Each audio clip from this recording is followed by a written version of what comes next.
Thanks, listeners. It's time for Elko Live today. And today's a day that we visit with our area law enforcement. We have Elko County Sheriff Aitor Narvaiza in studio alongside our city police chief, Tyler Trouten. And I'd like to welcome Chief Trouten back. You were out for a bit. People have seen you around with your, not a cast. What is that called? It's a sling. Called an immobilizer. They don't want me using my left arm. Okay. But yeah. But you're better than ever. You're bionic now. I wish. I am happy with it. No more pain. I just thought I was getting old, and that's how life would be. But one of the local folks here fixed me up quite well, and hopefully I may get out of this thing today and continue on with the rehab. So that's wonderful, and you've been a good patient, so I'm sure you'll progress quite nicely. It's great to give locals a plug too in the medical community, so that's great, Ty. I'm glad you're on the mend. And then also talking with our sheriff and just figuring out what's new. We just want to renew people's awareness of when you're venturing out in the back country, you're recreating, right, to be safe. Yeah, you know, we do this every year, every couple, especially wintertime, and right now everything's thawing out, the roads are muddy, so we had to go out a couple of weeks ago and look for some more people. So just be careful when you get on the hills. Make sure you got enough food. Make sure you got GPS. Make sure tell somebody where you're going, and makes everything so much easier for us when we have to go out, if we have to go out and look for you. And the fact is, too, Chief Trouten, that our city police chief, that we even have folks who kind of get into the perimeter of the city and might get stranded or stuck. And yeah.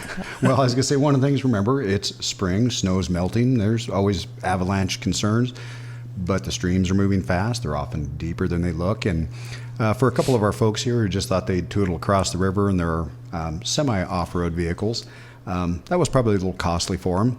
Neither one made it across, and I'm sure the tow bill was pretty hefty. Yeah, it looked like in a couple of cases the tow bill was more expensive than the vehicles might have been worth. Just suggesting. Yeah. We've getting a lot of slide-offs at the Lamoille Canyon. Oh, really? Tell us about that. Not just a lot of the rocks falling onto the main road. Rock slides, okay. So if you're coming around one of those corners, be careful, be driving slow, because some of those rocks, we had to have the road department out there move some boulders the other day. They're pretty good size, and they're in the middle of the roadway, and if you come around the corner on a motorcycle or a truck or car, probably the chance that you smack one's going to be pretty good. So just be aware of your surroundings on that road. Okay, Lamoille Canyon, it's a beautiful time to stop and take in a waterfall, but just remember that same waterfall can bring down some loose rocks. Yep. So, okay. Right. So just urging care with people recreating in the backcountry. Also want to put in another reminder with you, Chief Trouten, that OHVs are legal on some routes in Elko city limits, but there are still rules about those. Yep. Again, we'll keep beating this horse. You have to be a licensed driver. You need to have a helmet. You need to follow the traffic laws. We all understand. We all like to get out. It's spring. We've been cooped up all winter and anxious to get out and enjoy spring in Nevada. Just use common sense, follow the law, be careful on these things. Once again, probably the biggest concern with them is when they are involved in a wreck, they do not hold up well against a regular vehicle. So just be careful. The other day, I think I live out in Spring Creek and seen this side-by-side being driven, and I think both children probably 10, 11 years old. That is not good. They do not know the rules of the road. They haven't been through driver safety. Therefore, they're unpredictable. They don't know how to predict traffic. It's a bad combination. So, to the parents, licensed drivers only, you're by the law really only supposed to be going out into the country, or if you have to come in and get gas, something like that. It's not meant to be a conveyance to go around the city, and because you don't have to have the doors on, or you can let the wind blow through your hair, so to speak. That allowance is for specific purposes. So remind people of that. I personally would not like to see the city revoke that law and so forth and go back to the way it was, but that's conditional upon people not making a lot of messes out of it. Okay, thanks, Chief, for the reminder. Chief Tyler Trouten from the Elko City Police Department, and alongside our Elko County Sheriff, Aitor Narvaiza. So I guess we're figuring out what we're going to talk about today. And there are a couple of, issues that we could kind of just give you guys a chance to weigh in on locally. We do know, Sheriff, that you formed a brand new SWAT, right? Is that, you have a brand new special response team? We're still working on that. Oh, yeah, tell us about that. We just, we've been forming it for the last couple of weeks. The PD and the SO, they'll still be working together on some of the call-outs, and we're just trying to get everything up and going as we speak. I think they're going to have their first couple of trainings next couple of weeks. We're still in the process of getting some equipment and stuff, so just working that. We have with jail deputies, with the CERT team, and the other team we have out there and then with our guys, I have 18, 20 guys ready to go, and so. Are you adding volunteers, or what was the reason to do a separate SWAT, if you don't mind talking Chief about it? Chief and I, there was just little issues there. They kind of all the Chief and I have really good relationship. There were some issues between the ground guys, and they all decided to go their own way. Chief Trouten and I tried to fix it. It just didn't happen, and so it was just determined that we could start our own and they can keep with theirs, and then we'll still train, and we still have a job to protect the city and the county. So. It's a long tradition. I remember Aitor and Sheriff Narvaiza interviewing you when you were one of those new, eager young members of the SWAT, and there was so much pride in it being a combined unit. It's it is, but over the years, we've been doing it 20, 30 years.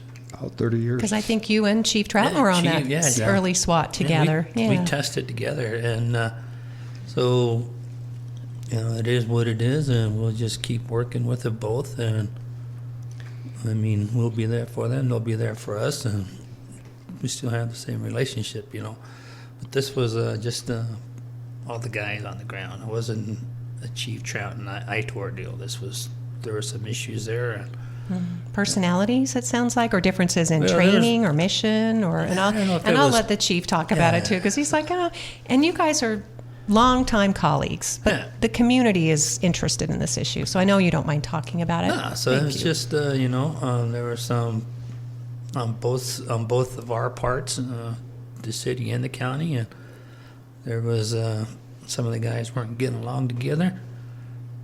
Some of the guys resigned, the city and the sheriff's office guys resigned, and so it was just better sometimes just to go your own separate way, but we'll still keep that.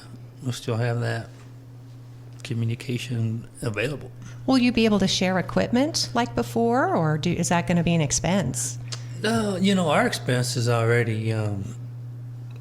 We already had the money and everything for a budget because we were paying the SWAT guys overtime to train, and then we were paying overtime for the guys in the jail. So it's really no expense to us. It's just the same budget, and we'll have to do a little bit more training, and we're trying to figure out the training as we speak, and trying to mitigate some of the costs, but the overtime was already budgeted for the last few years for the combined and the jail and everything, so the money was already in place. All right. I think you have no idea, Sheriff. Yeah. So, understanding there's expectations of team sizes in order to be able to competently handle some of these critical incidents come up. And, over the years, as we talked about earlier, we started on the SWAT team on the same day, participated in the team for a decade plus. And it was semi-balanced number-wise. I think the PD's always had probably the bulk of the members, but the PD was also has always been primarily the financial backer when it comes to the equipment. So for rams and haligans and shields and armor and body armor, helmet, all of those things, we were always the ones, the vehicles. Even to a time we used to give the sheriff a hard time because the county guys were shooting city ammo because their entity would not give them ammo to do that. So really they were a strong participating agency, but not really the primary agency backing it. And that's that's one of the issues that come up is, who's leading the team, who's in control of the team, things like that. From our standpoint, we'd welcome somebody else coming in and cost sharing on some of these things. We've gone through a lot of expense as far as time, not just money, but in writing grants to get like the Teradyne, different things like this. There's lots of equipment that has to go with it, night vision, radios, all these different things. So I'm not real happy with it. The way I see it, the taxpayers are going to have to be duplicating funding for multiple things. Our team is still a combined team. We have a Carlin officer, we have some Thames medics and stuff. To me, it makes more sense to have a combined team and so forth. Understand the issues, but really that, if you have to, as a leader, basically say, here's where it is and this is what it's going to be, and if you can't abide by that, then go do your own thing. You go be a patrol officer or whatever, you're not going to be on the SWAT. That's what it comes down to. But really, Sheriff, I think where you're going to see the cost, because I think you had 5 or 6 members on the team here over the last year or so. Now you're going to have 19. That's a lot more hours in training. Minimum expectations are 16 hours a month plus an additional 40 hours per week, and an additional 40 if you have a specialty such as breacher. So, again, I don't think any of our agencies out here are sufficiently large to just do it on their own. It's hard. Chief Ty Trouten, alongside the Sheriff, Aitor Narvaiza. Again, it's an issue that's sensitive. The community is, again, curious about having the 2 separate SWAT. And we know, Sheriff, both city and county officials, everybody got together in a room, right? And it seems like the city and even the county manager did have concerns about this, Sheriff? Yeah, the city manager, county manager, there's a couple of county commissioners, city councilmen, and we had a whole meeting about it, and Ty and I were tasked about bringing it all back together, and we tried, we went back and forth, and our guys were like, no, let's just do our own stuff, and so, that's what, so we're there. So, did you have any support in the room other than your... yeah, we went back probably a couple weeks later, and their life finally said, okay, just do it. So we're there. It's a little bit more cost. We already got a bunch of the equipment already that we bought, the hooligans and the Rams and everything, and we already got a bunch of vehicles back there, and they're already set in place to use. And so we used them twice already. Well, once we used them in Montello last week. We had the call out there with a barricaded subject, and we had 14 guys out there, so it went well, and it was nice. They know their stuff, and it all worked out well. Okay. So the next topic, too, and whether or not the chief weighs in, Sheriff Narvaiza, we've known each other like we just talked about. We go back 20, 30 years, certainly, and so... You're the boss. I mean, you are the boss. You're the elected official, so the buck stops with you, right? Mm-hmm. And if you say something, then you're the leader. And I do have been made aware of. I wasn't aware, but I guess there was a lawsuit filed in February about a female detective, and the sheriff is being sued. Some of the administration in the sheriff's office being sued. The county manager. You're aware of that? Yeah, it was brought up. I got the paperwork, and I just gave it to HR. Right. It was an HR deal. It wasn't my personal deal. So you're familiar with being sued before? It was brought up, and yeah, we just gave the paperwork to HR. It's an HR incident. But there is a lawsuit, right? Yeah, so it's advanced past HR. Well, I don't know if it's gone. Well, they filed it in district court. District court, and I'll just take its process. Now it's just a process. Are you concerned since it involves a detective in your department? No, I'm not involved. I'm not concerned about it. There was some, I don't want to say allegations, but that individual was not happy the way one of the sexual assaults were conducted, and that's where the whole thing started. It was an investigation on sexual assault, and there was some incident between the staff, and that's where we're at. Mm-hmm. So it'll end up in court, or it's already, we're just waiting on it now. It's just got to take the process. Okay.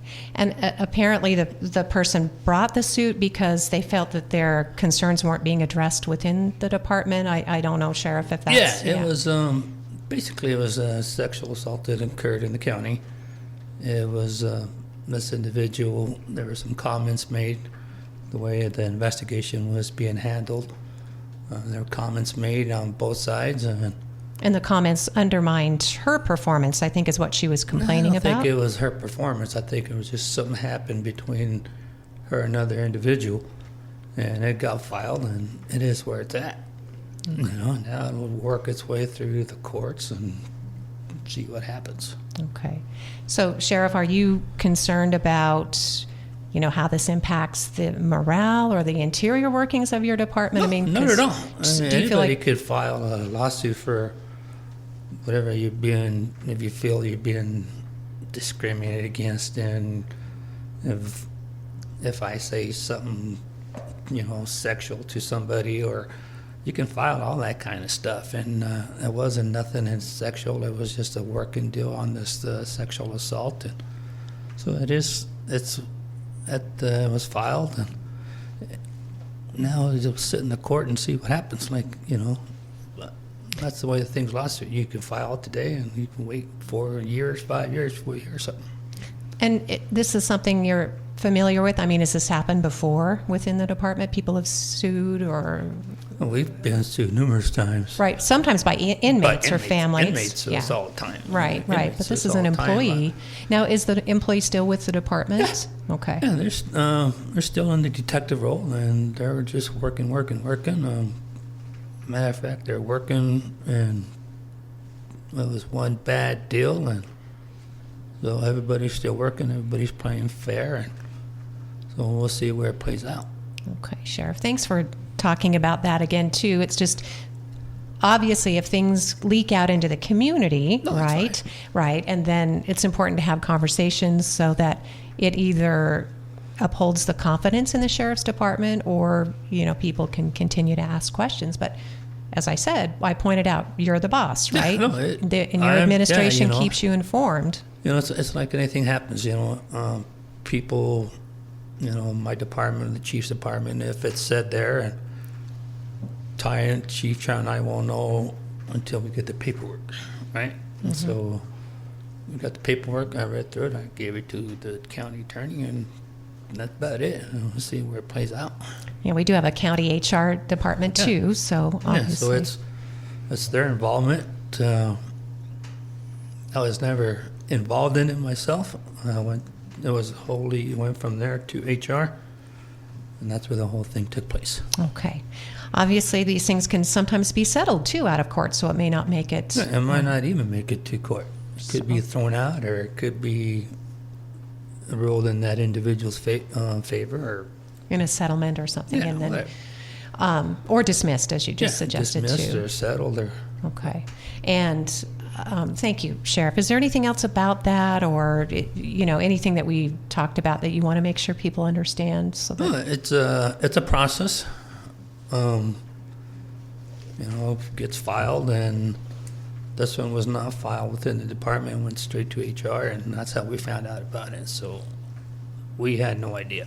So okay, so you were surprised, just as anybody else coming it across. It was filed, and it went to HR, and then we ended up with the paperwork. So we have no idea what happened between HR and that individual.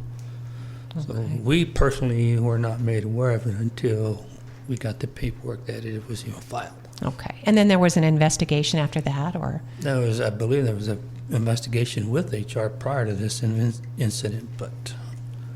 So it should all come out. It should all come out here in the next few years or so when it all comes out, when it all plays out in court, right? Oh. It could take months, it could take a year or two, or it could take 3-4 years. Because even if it goes to court and then everybody gets a chance to appeal it, and then so it could be 5-6 years. So it's hard to keep these could be 2 years. Issues fresh. Well, thanks, Sheriff, for talking about, again, a couple of issues that, have people talking in the community. We appreciate your being here and being available to do that, because as we said, the buck stops with you. It does. It stops in my department. It stops in Chief Trouten's department. He's the top guy. I'm the top guy in my department. And then what happens, and whatever gets filed, and then it gets worked out through the process, through the legal process. Talking with our Elko County Sheriff, Aitor Narvaiza, City Police Chief Tyler Trouten. Chief, you're on the doorstep of retirement after a lengthy law enforcement career, and of course this last few as chief. And I mean, lawsuits, is that something that you're pretty familiar with the city departments? Well, so lawsuits always happen. As the sheriff discussed, what you often see are inmates who sit there and discuss their woes and scheme and collaborate and stuff, and you can file a lawsuit without having any cause. So there's usually one or two lawsuits always coming down. Rarely do they ever make it to court. Normally most of them don't even make them to depositions. A lot of times the person gets out of jail on bail or whatever, and they just go on their merry way. I think they use it as a way to occupy their time while they're in. So it happens. We don't have near the number of lawsuits of the sheriff's office. Because you don't have a jail. Because we don't have the jail. But yeah, they still come down now and again from somebody you arrested or whatever. But I would say maybe one every other year is about the average for the police department. And that might be typically like a citizen suing, or do you find interdepartmental? Do you have issues within? No, I can't think of us having an interdepartmental lawsuit or anything like that. Maybe there has been, but it predates my time on the admin side. Okay. Again, we're just trying to balance out the conversation. It's only fair. Again, Chief Trouten's getting ready to retire, and we're picking up the rugs and sweeping the floors, and so it's good for people to know what they're getting into, right, Chief? I mean, you're hoping for good applicants to step up. You had a couple of internal candidates, but for good reasons. I'm not sure if they're considering their futures as chief. So, yep. So I had been grooming an individual. Fortunately, they went and got themselves elected to a different spot. Justice of the peace. Justice of the peace.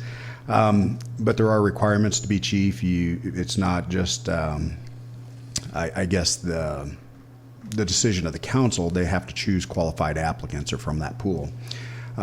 There's one individual whom right now is back at the National Academy, fully competent, fully qualified to be. However, he's at a point in his career where he's saying, I'm not sure I want to take that position, be there for that amount of time. I think in his mind, he's more, I guess, willing to be like a strong number two and help bring in a chief from the outside. So as of this morning, I think we've got roughly 6 candidates for the position. The job applications are still open. They're from several different places. There'll be a couple different interviews and so forth, and then it goes before council if they do find those qualified applicants. But the positive side on some of those, it's nice now and again to get kind of a fresh perspective or an experience from outside the agency coming in. It's always nice to promote within and prepare those people, but there's benefits both sides. Just really comes down to selecting the right candidate. Chief Tyler Trouten, again, getting ready to help hire his replacement. Certainly you get to be on some of these panels. Yeah, I believe I'll probably be in maybe one of the initial processes and so forth. Like I said, the last time this happened when Ben Reed was selected as the police chief, I believe there was a pre-interview, and then the top finalists went before council for selection. Mm-hmm. So expect something very similar on this one. And I also think it's important to point out between the police chief and the sheriff that although you work together, your jobs are very different. The sheriff is an elected official. The sheriff gets on a horse. The sheriff goes on search and rescue. You might find him in a helicopter. You might be in jackpot for the 420. Yeah. So it's different. You have a huge jurisdiction. You oversee the jail operations. Yeah, and we had 134 inmates in there today. Really? Now that's spiked. That's up. Yeah, so 134. Mm-hmm. That was this morning. 2 on the ice holds, 134. So it's a busy place. Mm-hmm. So a lot of different responsibilities. Again, you're chosen, though, by the community. I mean, by the county. You're an elected official. So it doesn't hurt to be popular. So in that case, but to be qualified and have a good administrative team. Yeah, I do. Even if I wasn't the sheriff, I'd still be out there working. I was the rural deputy, and I loved it. That was the best job to have. Bounced around the hills for all week, but I would still have that job even I wasn't the sheriff. I like being the sheriff. It's very rewarding. It's very nice to the people. I get, like you said, you get to work certain events. You just go do what, special events. Go to Jarbidge. Sometimes if it gets a little crazy in the office, I just get in my truck and I head to Midas for a day or so, talk to people, and so it's nice. Yeah.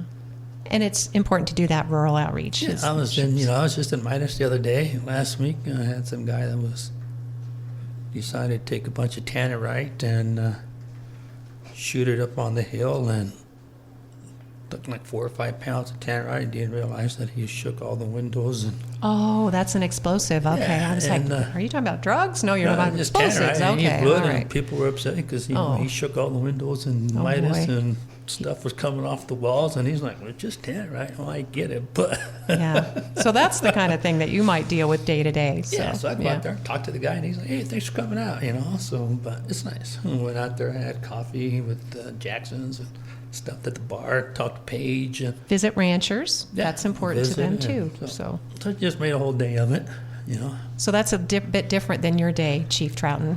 Yeah, very much so. Obviously he has to play the political game and, stay in touch with folks. Mine's a little different. We're focused on the core mission, and, I'm not out doing a lot of the frontline work. We train up our people and trust them to go to do their job, and just try to stay on top of things. Most of my days focused on, the policies, the procedures, the making sure they have their training, getting everything done the right way, and just to diminish that liability that would come back or could come back on the city. I'd say a perfect example, I'm not sure if you're familiar with that shooting that just happened up in Pocatello, but, that's a nightmare. There'll be a lot With of a scrutiny on these. disabled individual who was shot 7 times. And Yeah. there was a chain link fence separating them. He apparently armed with a knife. But yeah, you're right. I mean, that's a lot. We're in a very litigious environment, especially now with the anti-cop sentiment. So you really have to be able to sit down and forecast what issues are out there that could arise. Are you, preparing yourself for those? Are you, steeled against them by, your policies, your procedures, your training, making sure your people are dialed in and doing things the right way. And I think that's, we're getting close to the end of today's half an hour, which, may be a half an hour. But that's again why I think the Elko community is nervous, right? We want a good replacement. I mean, you have run a pretty steady department, Chief Trouten, and your replacement. And we've had, let's face it, we've had bad officers, we've had bad we've had bad before, and when it's bad, it's really bad. It is. We were just talking this morning that, a lot of our folks do not know what things used to be like 25, 30, 35 years ago. Not saying they're horrible, but we've come a long way in terms of how much we invest in our troops, how much we train them, prepare them, ensure they're doing things the right way. Law enforcement used to be a lot more, relaxed. My first sergeant, for instance, said, his academy was like 2 weeks long. There's much more to it these days, and there's many more facets to it than there used to be. One of the things I've asked of the mayor, the city council, the city manager is if we go through this pool of applicants and we don't find that right person, don't just fill it with a body. Lieutenant Moore will be back from the National Academy. He is perfectly competent to hold the ship steady as an acting chief for the short term, and go out again, find the right person. Speaking with our district attorney, Tyler Ingram, whom we work very closely with, you know him well, he's phenomenal. Utilizing his thoughts and inputs on this selection process as well, because that relationship has to be solid. If we're not in lockstep with the district attorney's office or they with us, criminals aren't held accountable. Cases are not won with a conviction. That is key to this community. It's difficult now that we can't send people away as easily and as for long of a period of time. So we need to make sure that every opportunity we're doing it right. Chief Trouten from the City Police Department, and Chief, whoever your replacement is, Sheriff, they're going to step right in and hopefully bring the troops back together, right? I mean, maybe improve some of the relationships that have been apparently harmed over the years. Even if it's our guys going to work together, okay? There's no doubt in my mind. there was an issue going down. Ty and I crashed the door, and he's going to be behind me, or I'm going to be behind him. There's no doubt of that. Is it an ego thing? It could be. You know, they need to put their egos aside, both agencies, and they just need to get the matter done at that time. And, you know, whether they're going to go into the building, they're going to do whatever they need to do. They're going to help each other, and then if they're going to shake hands, and then they're going to go back to business. But they still have a job to do. So there's no doubt in my mind that our guys and crash through a door. They have to. There's no doubt in my mind. Thank you, Sheriff. I know that was a conversation maybe neither one of you expected to have today, but again, these are just, and I didn't have a lot on the agenda, and these are things people are talking about in the community. That's So right. thank you for clearing the air. Just probably egos, whatever it is, and I hope we tried to fix it, Chief Trout and I, and never made it, and so sometimes you just got to go your own separate ways, and they're still going to have to train together, and so. But Chief Trout and I crashed the door right now. And that wouldn't be an issue. Well, maybe a shoulder, but I was going to say it might be a little difficult at present. Yeah, he but just had shoulder if he was in surgery. good health, Yeah. our guys are still going to work well together. Okay, Sheriff. And I think that's really what matters most is that, that there's a uniform, there's a badge, there's unity, whether it's crashing through a door or the scene of an emergency or a natural disaster. We all depend on you, all of you, and we're not going to be studying the color of the uniform. We care that you work together. When something bad happens, we don't care of the uniform. We've had fishing game there. We've had tribal there. We don't care who's standing to your left, to your right. As long as it gets done, the mission gets done, everybody comes out and okay, everything goes well. We don't really look at uniforms. We never have. And we'll get fixed and, get dealt with, and then we'll just go back to work. All right. Sheriff, Aitor Narvaiza, anything to close out the program today? Chief? Yeah. I think go. Ty needs a haircut. I know he's retired. I didn't know he had so much hair. I haven't seen him with this much hair in 20 years. You usually have a brush cut, is that it? Or what they call a military? I know he's a short timer, but I was like, wow, look at this hair he's got. We've got you till July, so yeah. Yep, here for a couple more months. No, I would just encourage people, like we usually do, little PSA. Folks, be careful out there. The weather's warming up. Kids are out and about more. School will soon be out again. Just please be careful. We've had some pretty serious accidents and close calls here lately, different things. Man, sometimes discretion's a better part of valor. Please just take it easy. We hate seeing people maimed and killed. Thanks, Chief Trouten. And alongside our Sheriff, Aitor Narvaiza, our Elko Live guest today here on KELK. Thank you, listeners, for joining us.